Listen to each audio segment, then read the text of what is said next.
ఆదివాసీల సంప్రదాయ వంటకాలు ఎప్పుడూ ప్రత్యేకమే.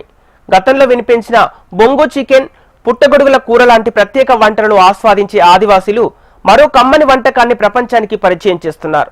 వారి సంప్రదాయ వంటకాలను ఈ వర్షాకాలంలో ఆస్వాదిస్తూ ఎంజాయ్ చేస్తున్నారు. అదే వెదురుగడ్డల కూర. కొమరంభీం ఆసిఫాబాద్ జిల్లాలోని ఆదివాసీలు ఈ సహజ సిద్ధమైన వంటకాన్ని ఎలా తయారు చేస్తారు, దాని ప్రత్యేకత ఏమిటి? Let's watch this story.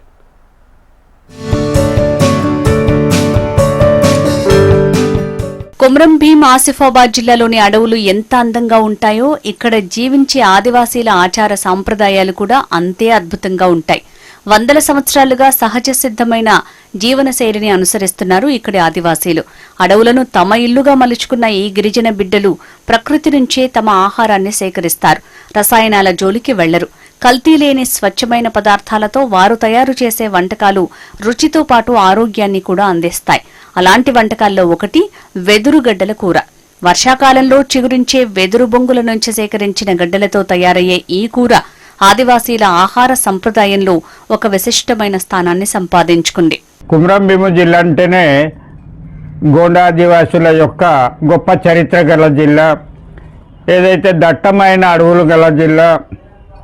ఈ అడవులలో ఏదైతే ఉన్నదో అటవీ సంపద, ఖనిజ సంపద, ఫలసాయము, ఇట్లనే ఏదైతే వెదురు బొంగులు ఉంటాయి, ఆ వెదురు బొంగుల్లో 1000 లాభాలు వెదురు అనేది ఒక సామెత ఉంటుంది.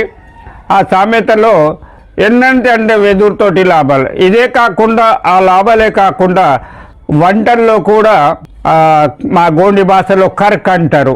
ఏదైతే మొట్టమొదట పుట్టే యొక్క కంక బొంగు, లేత బొంగు, దాన్ని కంక చొక్కులు అంటారు. అది మంచి పౌష్టికాహారం. ఏదైతే ఎలాంటి బయటి లేకుండా ఉప్పు కారంతో వండితే ఏదైనా ఇంతైతే ఇప్పుడు మంచి బలమైన ఆహారము దాంట్లో ఉంటుంది.